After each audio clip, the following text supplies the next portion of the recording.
చైతన్య ప్రసారం. నమస్కారం, మన ధర్మం కార్యక్రమానికి స్వాగతం. ఇవాళ మన ధర్మం కార్యక్రమంలో మన ధర్మ సందేహాలను నివృత్తి చేసేందుకు మనతో పాటు ఉన్నారు ప్రముఖ ఆధ్యాత్మికవేత్త ఆచార్య శ్రీ తాడేపల్లి పతంజలి గారు. గురుగారు నమస్కారం. నమస్కారం అమ్మా. గురుగారు విశ్వకర్మ దైవిక వాస్తు శిల్పి, ఎంతో మంది చేతి వృత్తుల వారికి ఆరాధ్యమూర్తి. అటువంటి విశ్వకర్మ ప్రాముఖ్యతను ఎలా విశ్లేషించుకోవాలి? ఈరోజు విశ్వకర్మ జయంతి. విశ్వకర్మ అంటే విష్ణుమూర్తి యొక్క అంశతోటి జన్మించినటువంటి వాడు. విష్ణుమూర్తి యొక్క మరొక అవతారం కింద మనం చెప్పుకోవచ్చు విశ్వకర్మ. విశ్వకర్మే ఇంద్రప్రస్థపురాన్ని నిర్మించాడు. విశ్వకర్మ సంబంధించినటువంటి అతనే మయుడే మయసభని నిర్మింపచేశాడు. ఈ రకంగా విశ్వకర్మ యొక్క ప్రమేయంతో ఈ లోకం అంతా కూడా సుభిక్షంగా సుందరంగా తయారైంది.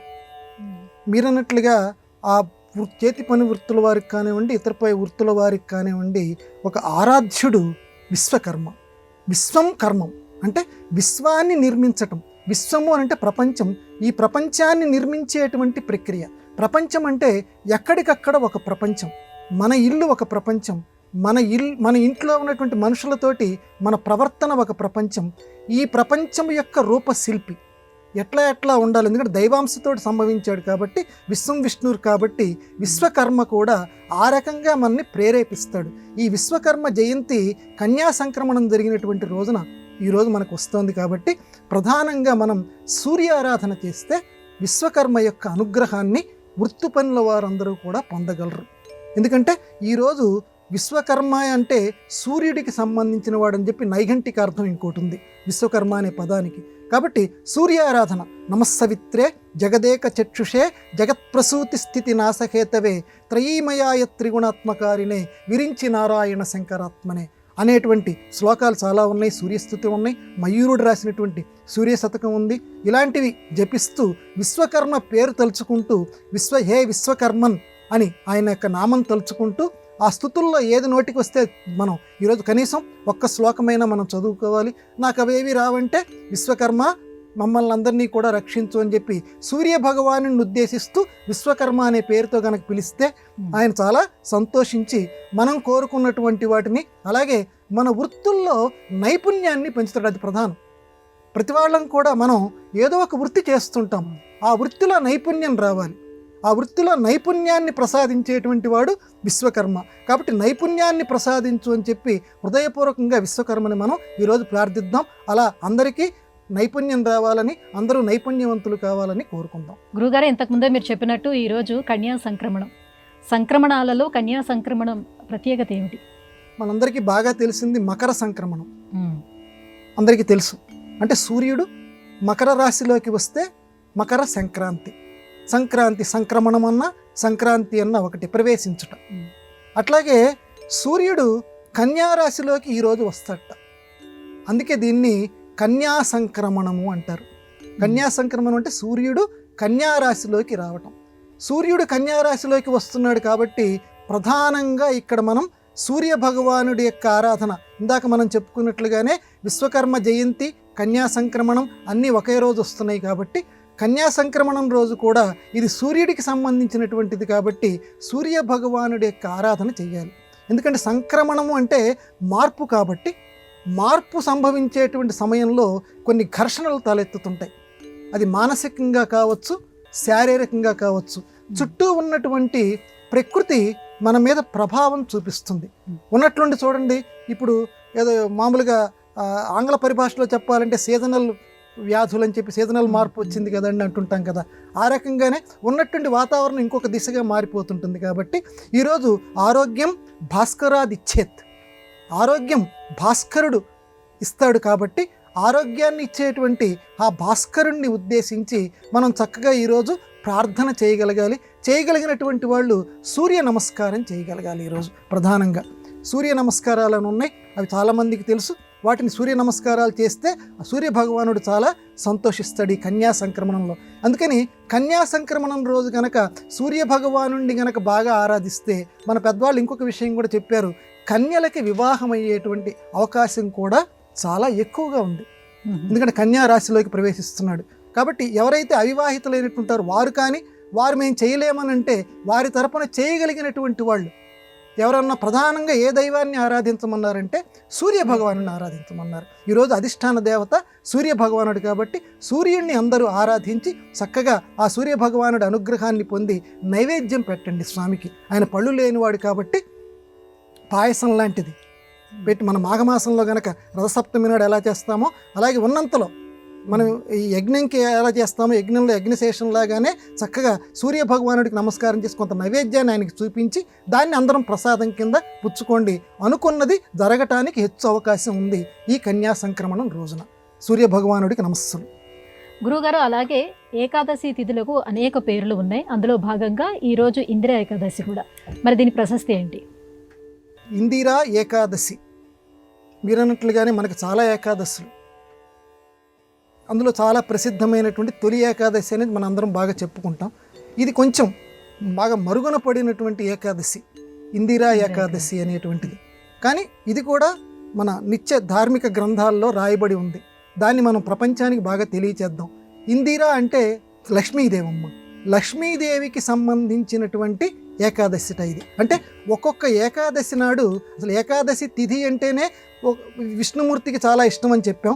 అందులో ఏకాదశి తిథి ఇది ఇందిరా ఏకాదశి, లక్ష్మీదేవికి సంబంధించినటువంటి ఏకాదశి. ఎందుకంటే స్వామివారికి చాలా ఇష్టమైనటువంటి లక్ష్మీదేవి అలమేలు మంగమ్మ, ఆ అలమేలు మంగమ్మకి సంబంధించినటువంటి ఏకాదశి ఇది. అందువల్ల స్వామికి ఇష్టమైనటువంటి లక్ష్మీదేవిని తలుచుకొని ఈరోజు ఏకాదశి నియమాలు పాటించాలి. మామూలు ఏకాదశి నియమాలే, కాకపోతే ఇక్కడ అధిష్టాన దేవత ఎవరంటే లక్ష్మీదేవి. లక్ష్మీదేవిని ఉద్దేశించి ఈరోజు మనం అందరం కూడా ప్రార్థన చేసి ఉండగలిగినటువంటి వాళ్ళు ఉపవాసం ఉండాలి. ఏకాదశి నాడు ప్రతి ఏకాదశి నాడు ఉపవాసం ఉన్నట్టుగానే ఈరోజు ఉండగలిగినటువంటి వాళ్ళు, శారీరక స్థైర్యం ఉన్నటువంటి వాళ్ళు, పర్వాలేదురే తిండి తినకపోయినా నేను లక్ష్మీదేవిని మనసులో తలుచుకుంటూ ఉండగలను అనుకునేటువంటి వాళ్ళు భోజనం చేయకుండా ఉండటం ఉత్తమం ఈరోజు. లేదు ఉపవాసం అమ్మవారిని మనసులో తలుచుకుంటూ తమ తమ కార్యకలాపాలు మాత్రం నిర్వహించాలి. ఎందుకంటే లక్ష్మీదేవి అనుగ్రహం ఉంటేనే ఈ లోకంలో ప్రతిదీ జరుగుతుందని మనందరికి తెలుసు. డబ్బు లేనటువంటి వాడు డబ్బు కొరగాడని చెప్పి తెలుగులో ఒక సామెత ఉంది. అంటే దేనికి పనికిరాడు అని చెప్పి. మనకి డబ్బు అనేటువంటిది కేవలం నోట్ల కట్టలనే కాదు, రకరకాల సంపద. సంపద అనే పదానికి ధనం ఒక్కటే కాదు, చక్కగా ఆరోగ్య సంపద, అలాగే బంధువుల సంపద, స్నేహ సంపద, చక్కగా మమకార సంపద, అంటే అది కూడా చాలా అవసరం కదా. ఇప్పుడు ఒక్కొక్కసారి ఏమీ తోచనట్టుగా అలా ఉండిపోతుంది. ఎవరు నన్ను వచ్చి పలకరించట్లేదా, అరే నేను ఇంతమందికి ఇంత చేశానే, కనీసం ఎవరన్నా కనీసం ఫోన్ కాల్ కూడా చేయటం లేదు ఏమిటి? మమకారం లోటు, మమకార సంపద, ఇట్లాంటి సంపదలు చాలా కోల్పోతుంటారు చాలామంది. ఆ సంపదలన్నిటినీ, ఎందుకంటే ఆవిడ లక్ష్మీదేవి అంటే కేవలం డబ్బొక్కటనే కాదు, ఇటువంటి సంపదలన్నింటినీ ఇవ్వగలిగినటువంటి దేవత ఇందిరాదేవి. అందులో ఆవిడ చెంచల, అది మనం ప్రధానంగా గుర్తుపెట్టుకోవాలి. నారాయణీయం రాసినటువంటి భట్టాత్రి చెప్పాడు ఆవిడ చెంచలట. ఎందుకని చెంచల అని అంటే ఆవిడికి భర్త అంటే చాలా ఇష్టంట విష్ణుమూర్తికి. అందువల్ల మనం పిలిస్తే మన దగ్గరికి వస్తుందట, మన దగ్గర లక్ష్మి ఉండాలనే చూస్తుంది. కానీ ఆవిడ వెంటనే భర్త అంటే చాలా ఇష్టం కాబట్టి గబుక్కను మన దగ్గర ఎక్కువసేపు ఉండదట. ఎప్పుడు భర్త దగ్గరికి వెళ్ళిపోదామా అని చూస్తుంటుందట. అందుకే మనం విడిచిపెట్టి వెళ్ళిపోతుంటుంది ఆ చెంచల. కాదు, ఆ చెంచలని స్థిరం చేసుకోవాలంటే, లక్ష్మి ఎప్పుడూ కూడా మన దగ్గరే అట్టే పెట్టుకోవాలంటే, అమ్మ నువ్వు ఆయన దగ్గరికి వెళ్ళు, కానీ నీ అంశ, నీ కరుణా కటాక్షం ఒకటి మా దగ్గర ఉంచమ్మా, అది మనం శాశ్వతం చేసుకోవాలంటే మన ధర్మశాస్త్ర గ్రంథాలు ఏం చెప్తున్నాయంటే, ఇదిగో ఈ ఇందిరా ఏకాదశిని పాటించండి. ఏడాదికి ఒక్కసారైనా ఏకాదశి అనేది లక్ష్మీదేవి పేరు మీద ఇది ఒక్కటే ఉంది. ఇందిరా ఏకాదశిని పాటించండి, తప్పనిసరిగా లక్ష్మీదేవి మీ ఇంట కొలువై ఉంటుంది. కాబట్టి అందరూ కూడా లక్ష్మీదేవి ప్రార్థన చేసి, మీకు ఉన్నంతలో శ్రీ సూక్తం చదవగలిగిన వాళ్ళు శ్రీ సూక్తం చదవండి, లేదా లక్ష్మీ లక్ష్మి అని చెప్పి ఆ పేరన్నా పలకండి. లక్ష్మి అని పలకలేకపోతే కనీసం లచ్చి అనైనా పలకండి. ఏదో ఒకటి కనీసం ఆవిడికి సంబంధించిన పేరు మాత్రమే పలికి ఆవిడ అనుగ్రహాన్ని అందరూ నోచుకుందరుగాక. గురువుగారు, ఇక మరో సందేహం. మయసభలో కింద పడ్డ దుర్యోధనుడిని చూసి ద్రౌపది నవ్విందని అంటారు, ఇది నిజమేనా? మహాభారతంలో ఈ ప్రస్తావన ఉందా? మయసభ కాదు, అది విస్మయ సభ. విస్మయ, ఆశ్చర్యం కొలిపేటువంటి సభ. విశ్వకర్మ ప్రసక్తి ఇందాక మనం తెచ్చుకున్నామే, ఆ మయుడు నిర్మించినటువంటి సభ అత్యద్భుతంగా నిర్మించాడు. అందరికీ తెలిసినటువంటిదే.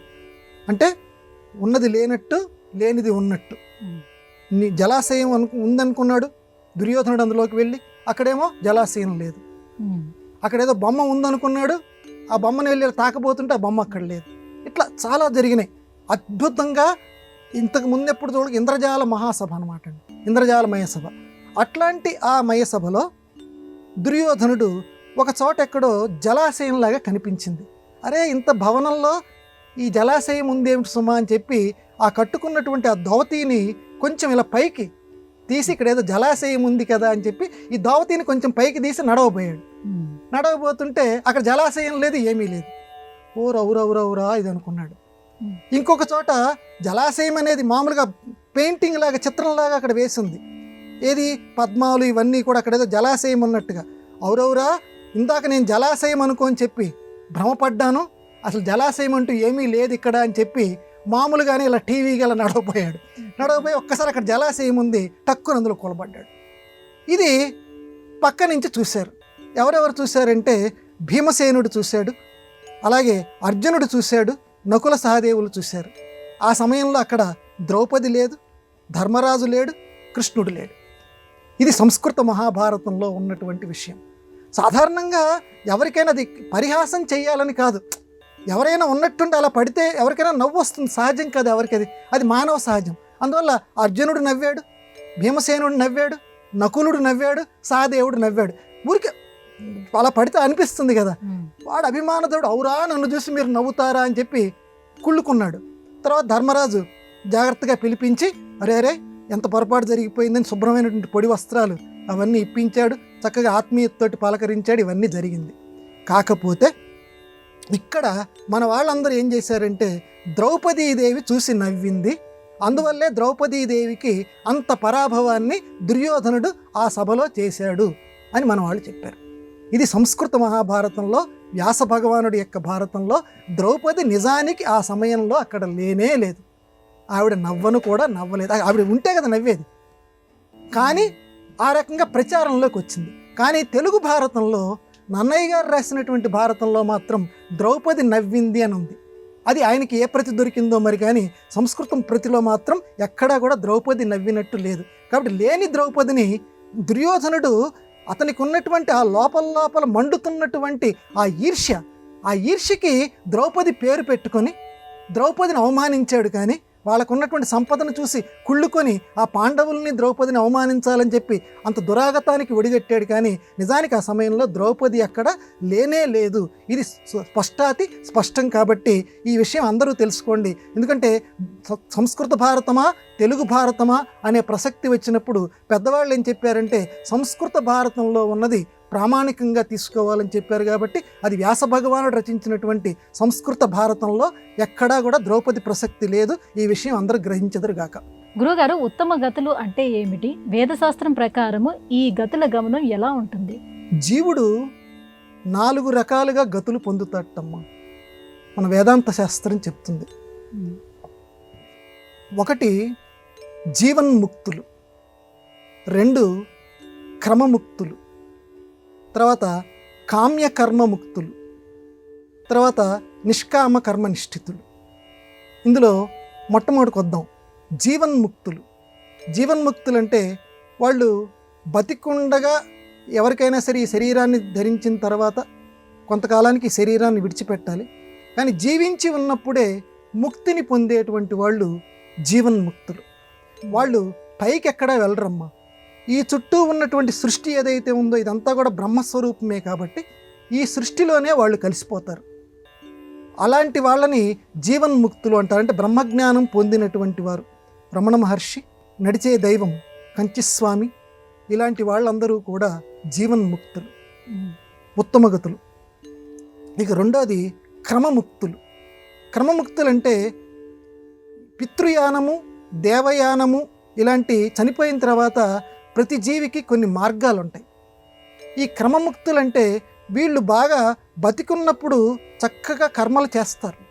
చేసిన తర్వాత ఇవన్నీ కూడా భగవదర్పితంగా చేస్తారు, మోక్షేచ్ఛతో చేస్తారు. అన్నీ కూడా స్వామి చేయిస్తున్నాడనే భావంతో ఉంటారు. వాళ్ళకి పుణ్య ఫలితము అంటదు, పాప ఫలితము అంటదు. పుణ్య పాప ఫలితాలు అంటనటువంటి దశలో ఉన్నటువంటి వాళ్ళందరూ కూడా వెళ్ళి బ్రహ్మలోకంలో అక్కడ కలిసిపోతారు, సత్యపదంలో కలిసిపోతారు. ఇలాంటి వాళ్ళని అటు పైకి వెళ్తారు కానీ మళ్ళీ వాళ్ళకి జన్మ అంటూ ఉండదు. అలాంటి వాళ్ళని క్రమముక్తులు అంటారు. జీవన్ముక్తులైపోయింది, క్రమముక్తులైపోయింది. తర్వాత కామ్యకర్మ ముక్తులు. కామ్యకర్మ ముక్తులు అంటే వీళ్ళు బతికి ఉన్నప్పుడు ఒక కోరికని ఉద్దేశించి ఇది కావాలి నాకని చెప్పి మంచి పనులు చేస్తారు.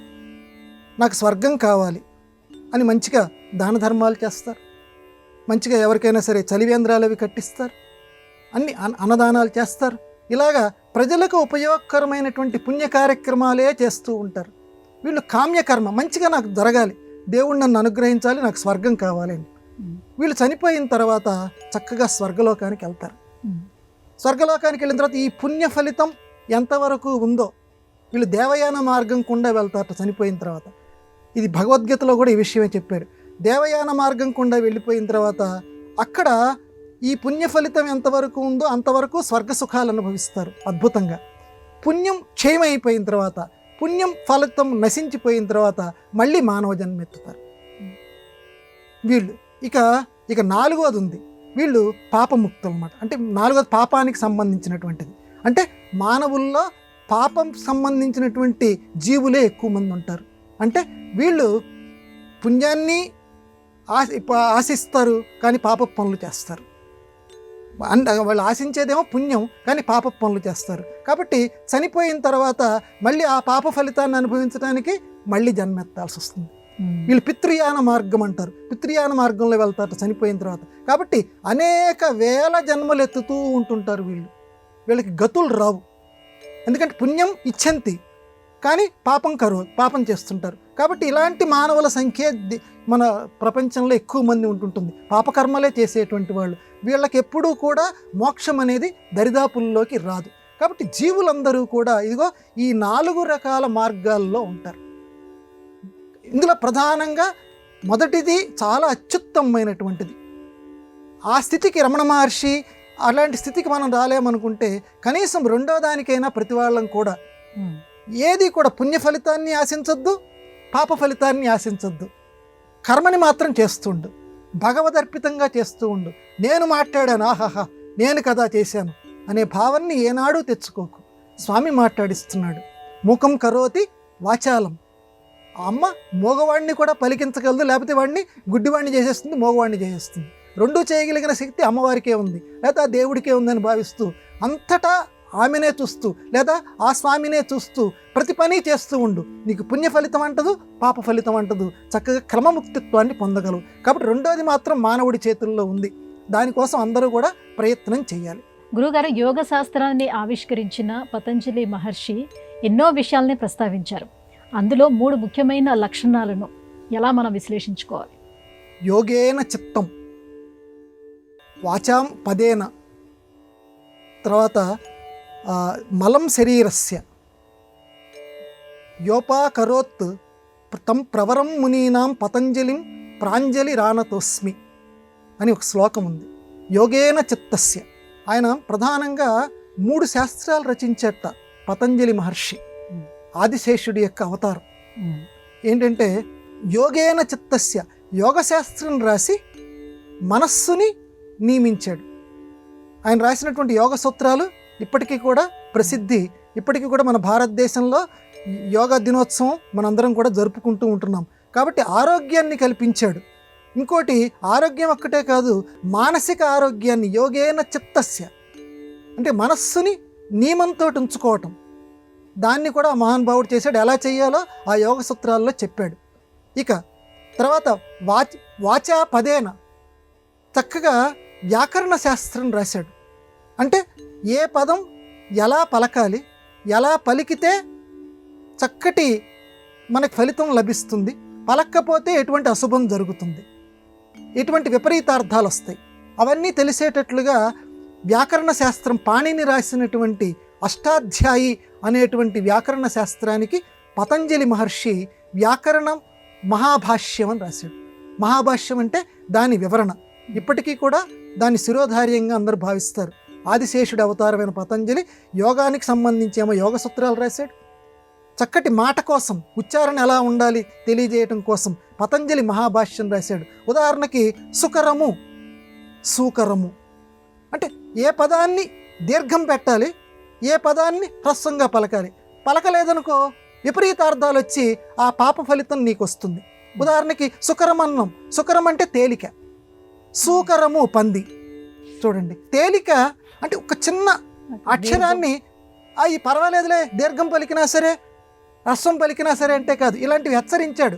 ఏకశబ్ద సృష్టి ప్రయుక్త స్వర్గేలోకే కామధుగ్భవతి అన్నాడు మహాభాష్యంలో పతంజలి మహర్షి. అంటే ఏకశబ్ద సృష్టి ప్రయుక్త అంటే ఒక్క శబ్దాన్ని గనక నువ్వు చక్కగా తెలుసుకొని చక్కగా గనక నువ్వు ఉచ్చారణ చేయగలిగితే అది నీకు స్వర్గలోకంలో కామధుగ్భవతి, స్వర్గలోకంలో కామధేనువులాగా నీకు ఫలితాన్ని ఇస్తుంది.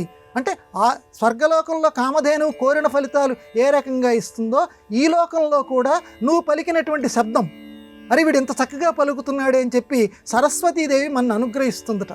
అందువల్ల ప్రతి శబ్దాన్ని మనం సుష్ఠుగా చక్కగా పలకటానికి మనం ప్రయత్నం చేయాలి. ఒకవేళ మనకి తెలియకపోతే అలా పదాలు తెలిసినటువంటి వాళ్ళ దగ్గర నేర్చుకొని పలకాలి, లేకపోతే దుర్గతుల పాలవుతాము అని మహాభాష్యంలో ఆ మహానుభావుడు హెచ్చరించాడు.